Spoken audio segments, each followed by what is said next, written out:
Sekedar menginfokan fakta data, Uni Eropa saat ini semakin memburuk keadaannya. Kenaikan harga listrik misalnya sudah lebih dari 10 kali dinaikkan dalam 8 bulan terakhir, dan ini meningkatkan 5 kali lipat tagihan listrik dibandingkan tahun lalu, naik 500%. Harga-harga di pasar naik 2-3 kali lipat. Harga kamar hotel misalnya yang biasanya dalam kurs rupiah antara 1,5 sampai 2 jutaan, saat ini 4 sampai 6 jutaan. Dan turis kosonglah ke negara-negara Eropa, sepi. Walau mata uang euro terlemah dalam 22 tahun ini, mata uang Inggris, pound sterling, merosot terlemah dalam 40 tahun ini. Nilainya sama dengan dolar yang seharusnya membuat turis banyak masuk Eropa. Namun tiket pesawat, kemudian harga food, beverage, serta akomodasi naik 3 kali lipat. Eropa semakin suram. Yang mengejutkan, winter come early. Sekarang sudah mulai masuk winter awal yang biasanya Oktober akhir. Sekarang mulai masuk dan tetap aja cuacanya kering. Harga listrik yang tinggi bukan hanya mengganggu rumah tangga, namun pabrik-pabrik, industri, dan bisnis terkena dampaknya. Yang semua ini mengarah ke resesi dengan daya beli menurun drastis di Eropa. Ditambah sekarang Uni Eropa punya persoalan baru yang harus dihadapi. Kekurangan pangan, energi bertambah parah yaitu pipa gas Rusia bocor. Hebatnya lagi, kebocoran ini bukan hanya di Nord Stream 1 tapi juga Nord Stream 2 bareng bocornya. Rusia yang sudah menaikkan harga gas 2 kali lipat dan mengurangi suplai gas hanya tinggal 50%. Mendadak tidak bisa mengirim gas sama sekali sebentar lagi karena kebocoran tersebut. Ini kebetulan atau sengaja diciptakan?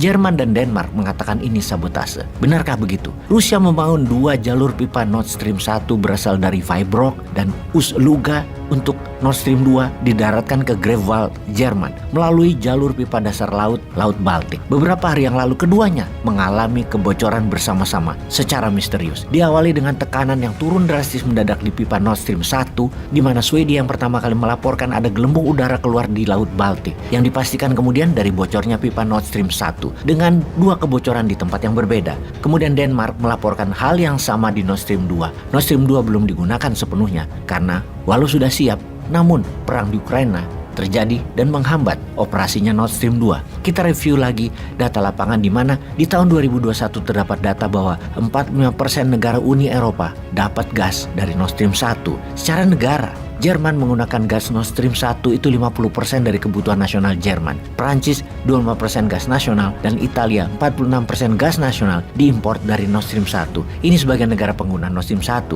Sejak perang di Ukraina, kapasitas Nord Stream 1 berkurang 20-50% yang diturunkan Rusia, yang menurut Rusia karena harus menurunkan kapasitas produksi tersebut karena sanksi Amerika dan NATO. Karena barang-barang untuk maintenance perbaikan yang didapat dari negara Eropa dan Kanada terhambat, ditahan. Eropa yang sesungguhnya rugi sendiri. Intinya kalau mau gas tetap membesar, mengalir lancar, ya stop sanksi ekonomi ke Rusia. Kembali ke bocoran pipa gas di mana peneliti Swedia mendapatkan fakta ada ledakan di dekat pipa tersebut sebelum kebocoran terjadi. Pertanyaannya adalah, siapa yang melakukan sabotase tersebut? Eropa kalau melakukan sendiri, ini bisa dikatakan langkah bodoh yang memaksa negara Eropa kedinginan atau perang Ukraina bisa meluas ke seluruh daratan Eropa. Sementara Rusia mengklaim ini bukan Rusia yang melakukan sabotase karena kerusakan pipa gas sudah pasti 100% merugikan Rusia. Gas adalah alat tekan Eropa yang kalau dimatikan 100% Rusia rugi besar.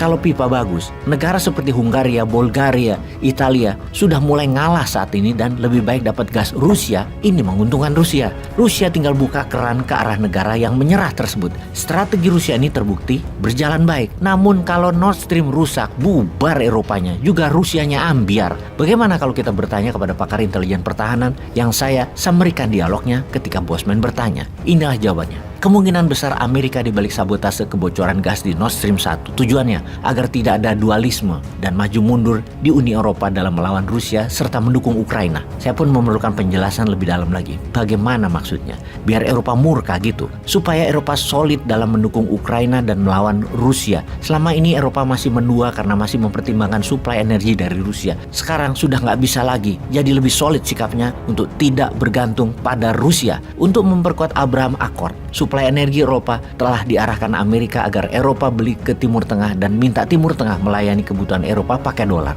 Saya pun bertanya, kalau shale gasnya Amerika gimana? Shale gas Amerika sedang digarap, masih perlu waktu. Makanya dolar dibuat menguat nilai tukarnya agar waktu Eropa beli dari Amerika nanti harganya jamin. Dengan besarnya utang Eropa ke Amerika nantinya, maka akan lebih mudah Amerika mempertahankan hegemoninya di Eropa. Yang mana selama ini, sejak Perang Dunia Kedua pada tahun-tahun terakhir ini, Eropa sudah mulai kurang ajar terhadap Amerika, khususnya Jerman. Ini versi Amerika melihat Eropa saat ini. Waktu Trump meminta negara Uni Eropa untuk menyisihkan sebagian GDP-nya untuk bisa ikut membiayai operasionalnya NATO, dicuekin saja sama Eropa dan bilang Uni Eropa tidak perlu banget NATO, terutama Jerman. Sekarang perang Rusia di Ukraina ini menyebabkan Uni Eropa panik dan menjura-jura, memohon-mohon, meminta NATO dipertahankan di kawasan Eropa. Amerika di banyak posisi sekarang di atas angin. Dolarnya menguat, cadangan minyak dan gas Amerika dalam negerinya independen. Kalau Indonesia piejal langkahnya dengan harga-harga yang mahal begini, BLT dan cadu tangan lagi. Pengen deh gue yang bagi-bagi BLT-nya biar dapat pencitraan positif gitu. Janji, gue gak cemberut deh waktu bagi-baginya.